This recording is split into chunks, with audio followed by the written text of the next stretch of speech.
Salut à tous. Alors on se retrouve aujourd'hui dans cette vidéo dans la saga des fautes classiques.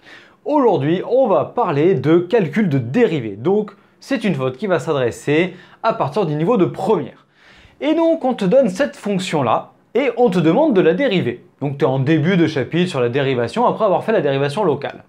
Donc ici c'est un polynôme du second degré avec 3x carré moins 2x plus racine de 5 comme expression.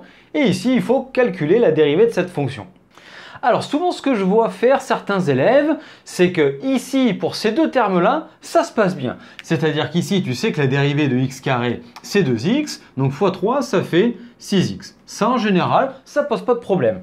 Puis ensuite, ici, la dérivée de x, tu sais que c'est 1, donc la dérivée de 2x, c'est 2. Et ensuite, ici, on en a certains qui vont me marquer, et je vais le marquer en rouge, plus 1 sur 2 racines de 5.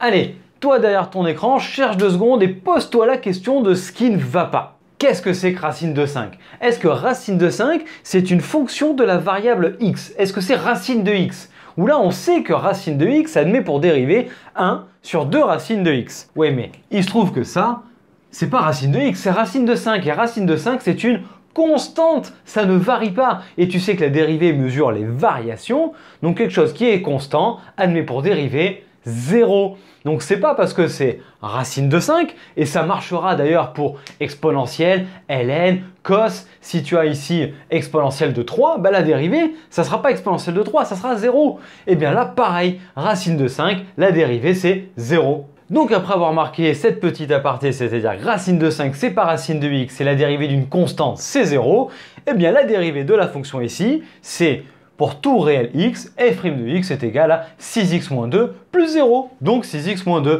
Et voilà, dérivée d'une constante, c'est 0, même quand la constante c'est une racine, c'est un exponentiel, un ln, un cos, un sin, tant que c'est une constante, la dérivée c'est 0. Voilà, j'espère que tu as bien compris ce qu'on a fait ici, qu'on ne te reprendra plus à faire cette erreur si tu l'as déjà faite.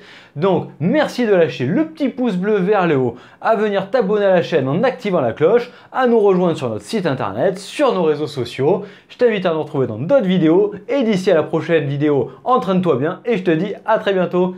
Allez, ciao à tous!